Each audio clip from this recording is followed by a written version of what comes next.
My book, This Kind of Man, a collection of short stories, came out this year. And it's interesting, right? Because I wrote it before some recent events. So I used to introduce some of these stories as back in the post 2016 landscape. I was struggling to figure out, like, among many other things that a lot of us were, I think, struggling with, and unfortunately are still struggling with, was the key question to me was, why is everybody so angry? And why are men in particular becoming more toxic? And it was less satisfying for me to look at political commentary, because there just seemed to be a zero-sum game of, like, because men are assholes. It's like, yes, but we need more if we're going to understand better, both politically and culturally. So the story I'm going to read tonight actually came directly. I want to give props to an amazing piece of nonfiction I read, and I don't remember if it was Esquire or GQ, but it was a piece about CTE, concussion, and that was a few years after it was becoming more of an issue with professional sports. This particular piece was an extended look at, like, a college-age kid, and it was the first thing I had read at that time that dealt with people that young dealing with this kind of issue. And I just remember having a really strong response and wanting to think about what it would mean for, you know, the king of a small town whose life is suddenly crested as a teenager, and how the family deals with that. And I mean, there's obviously some other concerns in there as well, but this story came out of that experience, and it's entitled, That's Why God Made Men. It didn't get real bad, and my husband wouldn't even talk about it until our son's senior year. Another concussion, but we didn't call it that because that word wasn't allowed in our house. He got his bell rung. That's what my husband says. That's just how Jerry is ever since I met him. Our son, Jerry Jr., or JJ, is like his father in that way. Jerry is just like his father was too. We always talk about how unfortunate it is that JJ never got to meet his grandpa. Well, he met him, but he was too young to remember. We didn't take him to the funeral either. Not because he was too young, but Jerry wouldn't allow it. He didn't even want me to go on account of how shameful it all was. For him, for the family. What he did, Jerry said, it's just not something a man would do. I know it's been hard on JJ because he's always done things, and Jerry will say, your grandpa would have loved that. But anytime JJ asks about him, Jerry gets angry or won't want to talk about it. It's confusing, even for me, even after all these years. It's like we do talk about Jerry's father and what happened all the time, but we never really talk about it. I don't know, it's hard to explain. The only time Jerry and me went more than a day without speaking was when I got fed up with him one time and told him he was acting just like his father did. So I learned that's something I can never say to him. I've always hated it when Jerry fights. I just don't like seeing people get beat up, even if they're asking for it.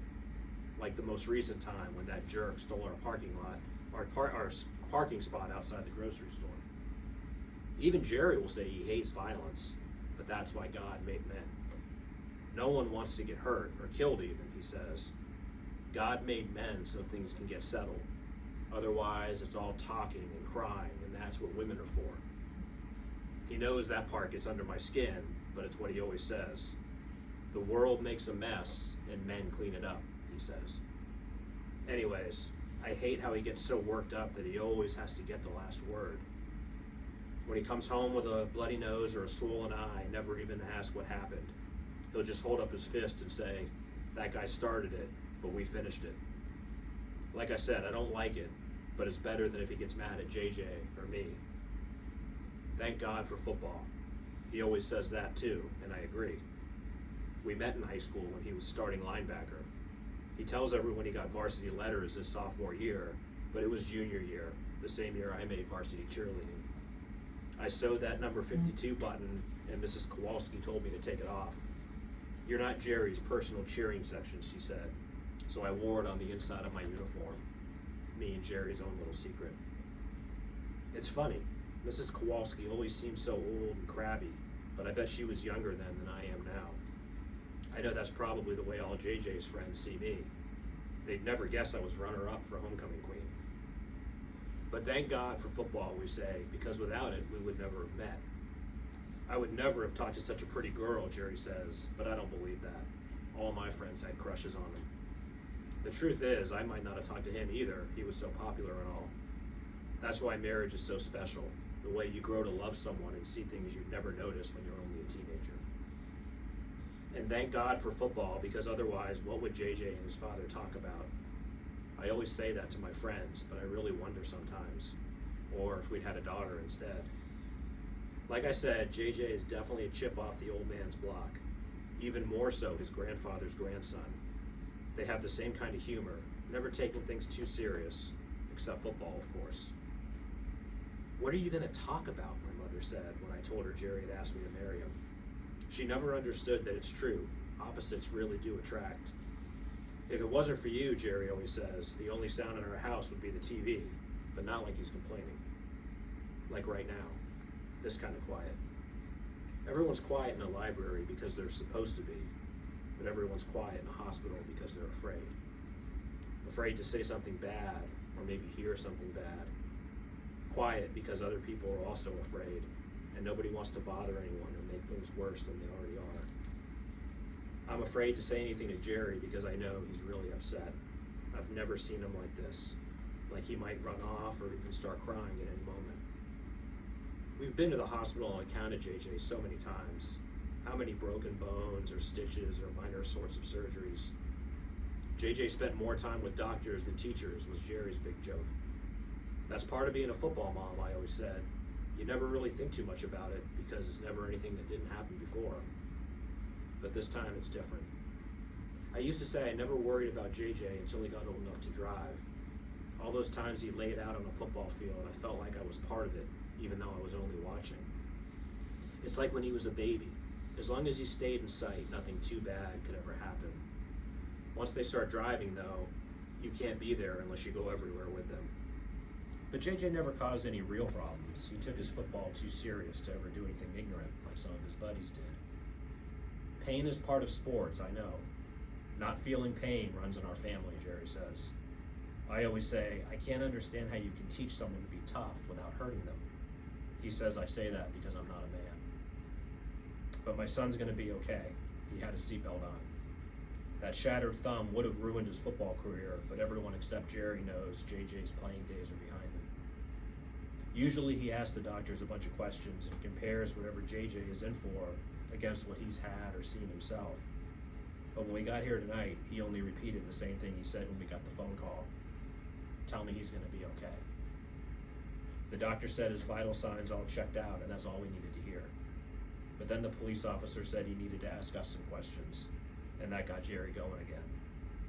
Yes, we said, JJ could drink too much sometimes. No, we weren't sure about drug use anymore. It was on and off. We had to admit that sometimes he doesn't make the best decisions, especially since he got cut from the team. Like any kid would do, especially someone who was a famous athlete, at least in this town. It's been hard on everyone since he had to move back home. But this wasn't the first time a doctor or police officer asked us some tough questions. We've just done the best we can as a family. Maybe it's time for that big halftime speech, Jerry said. But then he got quiet instead of angry when the officer asked that last thing, and it made me more scared than I already was. Do you think there's any reason your son would want to hurt himself, he said. Football's been very good to our family. That's all we said when JJ got his scholarship. Like his daddy, he played linebacker, but also fullback. I go both ways was his big joke. That's something his father would never say. There's certain things you don't even kid about, he said. I know Jerry's father would have thought that was funny. He was real quiet too, but he sure could tell the best stories, and he'd laugh real loud even when he hadn't been drinking. We still don't know why he did what he did. I don't think Jerry and his mother have ever talked about it. My sister-in-law, the last time she visited, said the word we never say in this house. Too much wine with the turkey, maybe. But she asked Jerry how he could never put those pieces together. All those empty bottles, she said. All the altercations he got in, all irritable over nothing, or else ignoring people for weeks at a time. I do all that stuff too, Jerry said. You don't see me making my wife a widow.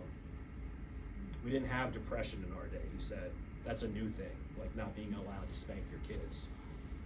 I thought that was a good one, but then Jerry's sister said a bunch of other stuff, right in front of our son and everything.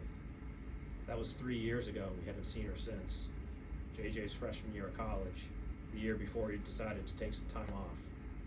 We never say failed out because failure is a decision, that's what Jerry says. We just need to figure out the next play, he said. One play can change a whole game, he told me. And JJ's life isn't even in the second quarter yet. But it seems sometimes like it's Jerry's father that's sleeping in our son's room. I mean, at least with my husband, even when he's not saying anything, I know what he's thinking anyways. Don't look at me with that tone of voice is one of his favorite sayings, but all I need to do is watch his face, and I can tell if he's mad or happy or just wants to be left alone. With JJ, I just can't tell. When he was younger, he couldn't keep anything from me, and I reckon that's how boys are with their moms. Even if his father gets the final word, sons also listen to their moms. When JJ started playing football, it was more about pleasing Jerry, and I understand how that is, just like it was with Jerry and his father. Winning a game, that was the only thing that could make the old man talk and shut up at the same time, Jerry says. It's about the closest thing to saying he loved his father. Football was good for our family, like I said. All I ask is you be the best player on the field, Jerry liked to joke.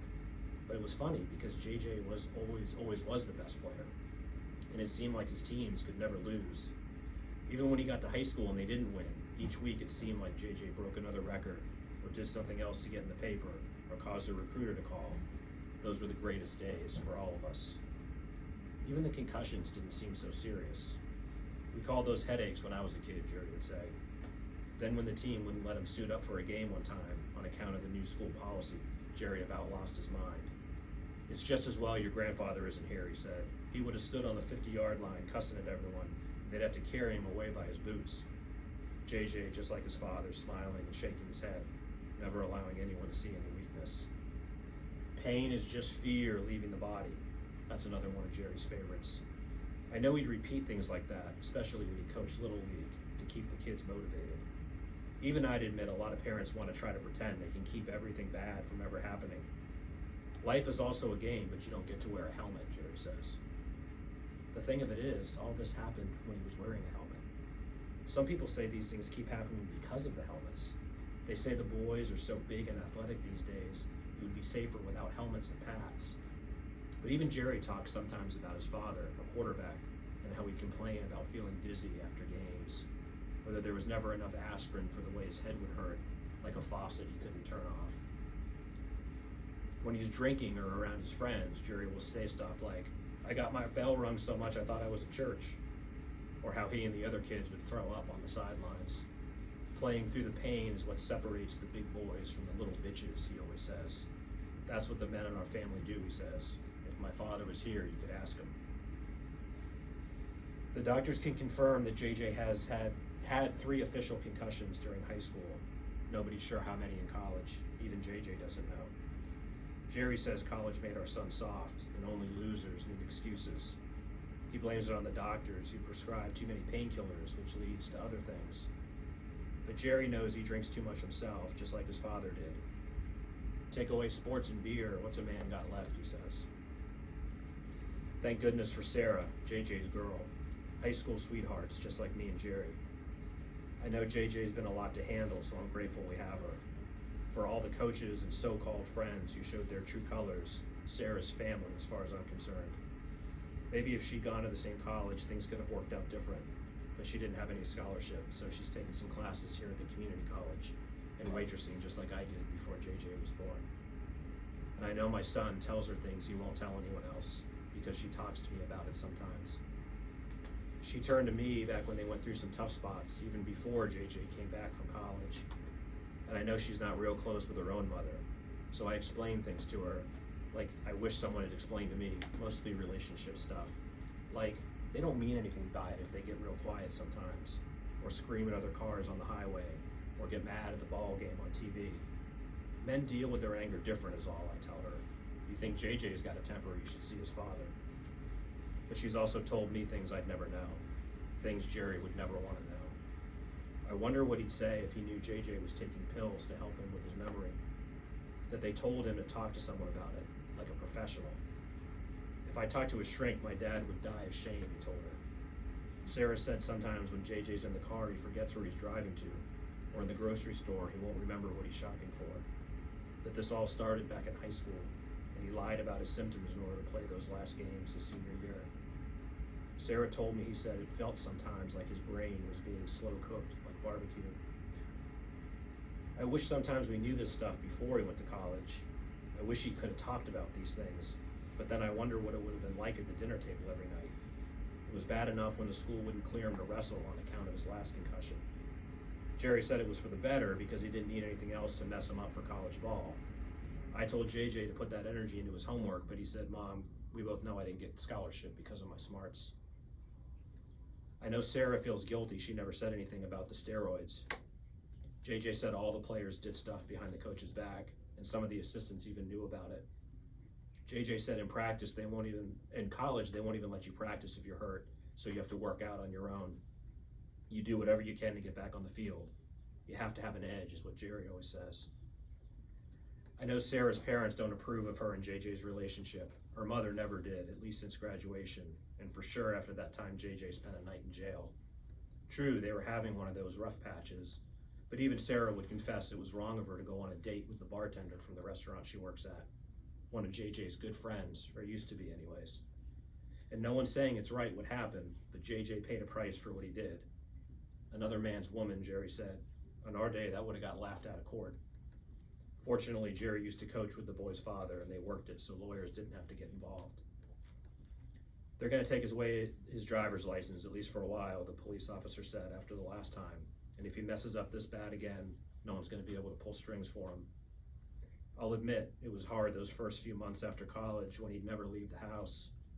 But now, after this, it's better if he stays safe and we know where he's at. Like he's a toddler again. I just won't let him out of my sight. It sounds like he might be in a wheelchair for a while, but we can handle that. Maybe Sarah can stay with us and help carry the load. Maybe this will bring them closer together. Maybe this will bring Jerry closer to all of us. Maybe this is all happening for reasons we don't understand. As a parent, you're supposed to do whatever you can to protect your child.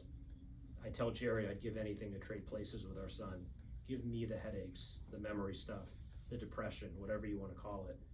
I'd go to prison if I had to, or spend 30 days in that facility we can't hardly afford. But I don't tell Jerry how scared I really am. That maybe our son won't ever get better. That he'll end up getting drunk all the time like his grandfather did. Or he'll get in even more fights or have another accident and mess up his brain even more. That maybe he'll really hurt someone one time, like Sarah, or me, or Jerry, or himself. That one day he might look at me and not know who I am. They're letting us see him now, and Jerry told me and Sarah to go in together, that he'd let us go first and wait until later. Seeing two pretty ladies will cheer him up, Jerry said, but I don't think he's ready yet himself. I'm not sure Jerry's able to see his son like this. Me, I can handle it, so long as he's alive. If he's alive, I can take anything.